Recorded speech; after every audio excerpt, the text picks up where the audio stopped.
Namaskaram. We are in a very sacred month, the Masam of Vaishakha. It's so interesting to see that the way time is approached in Sanatana Dharma is extolled, it is worshipped, time is understood in a very different context from something that is just linear and keeps passing on and moving. Because just like a farmer who moves in close intimacy with nature, with the seasons, with cycles of time, that farmer knows what to do for a bountiful crop. He knows when to sow, he knows when to harvest, he knows when to transplant, and he will do it according to the seasons. Just as a farmer has this innate understanding, similarly, our rishis had this innate understanding about the subtleties of time. For our spiritual pursuits, for our spiritual growth, what activities must we do at what points of time for those activities to lend support to our sadhana?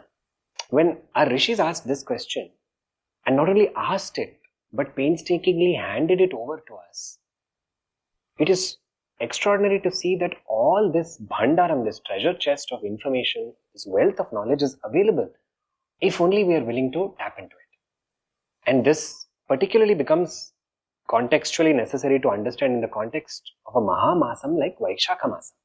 Because in Vaishakham, there are certain things that we can do which are extremely powerful and can support us in untold ways.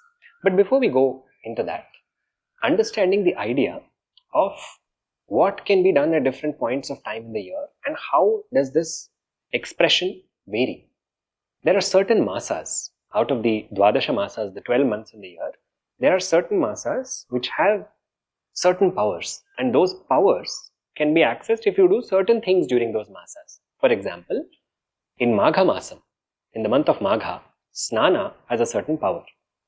Similarly, in the month of Kartikam, that comes around November, December, in the month of Kartikam, Deepam has a certain prominence.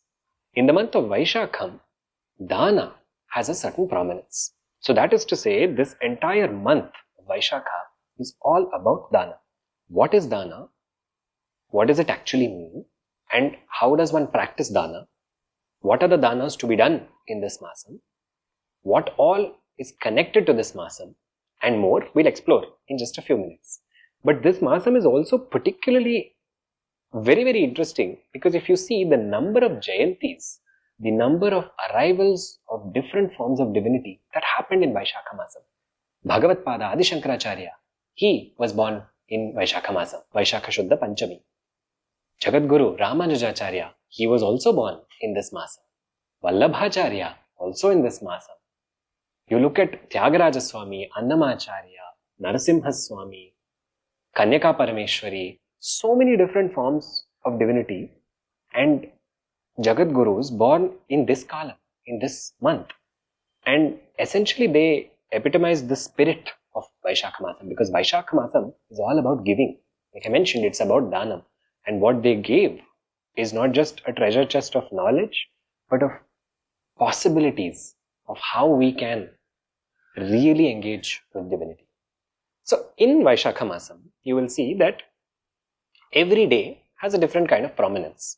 In fact, Padma Puranam very elaborately lists out how every single day of Vaishakha Masam is powerful, but amongst them, there are 5 days, that is from Ekadashi till Purnima.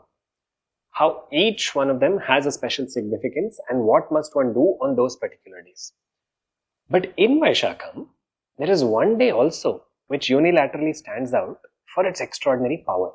This is the 3rd day in the month of Vaishakha, the 3rd day before Purnima. So this is Tritiya. Tritiya is the 3rd day. And Vaishakha Shuddha Tritiya is a day that encompasses the entire power of the Masam.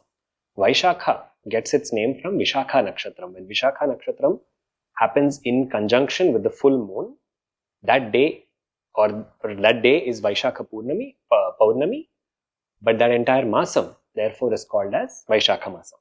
Now in that Vaishakha Masam, the 3rd day, Tritiya, has a special significance. This day is so powerful in terms of what one does on this day. The shloka says, Vaishakhe Shukla Pakshasya Tritiya Shubhada Smrita Snana Dana Japair Yukta Sarvakama Phalaprada. Snanam, Danam, Japam. These are ityadi. It is essentially saying these and more yield untold benefits. The belief around this day is that whatever is done on this day with an intention, whatever is done on this day with a resolve, with a sankalpam, with a desire to create a wave of good, that brings back akshaya phala. It brings back endless or akshaya, non-diminishing returns. That is why it is called as Akshaya Tritiya. Tritiya is the day, the digit of the moon. Akshaya is because of what one does on this day, that has that power. Now, in today's context, everyone knows about Akshaya Tritiya, but we know of it from a very consumeristic lens. Because Akshaya Tritiya has become synonymous with gold buying. It has become synonymous with jewelry buying, and all of this somewhere has taken us so far away from the essence, from the root of what this idea is. When most of us are spending time accumulating and amassing, that is defeating the purpose of what we are actually supposed to do on this day. Akshaya Tritiya is a day meant to give away. That is what the idea of Danam is. This entire Masam is powerful for Danam, but on Akshaya Tritiya especially, one is supposed to give away.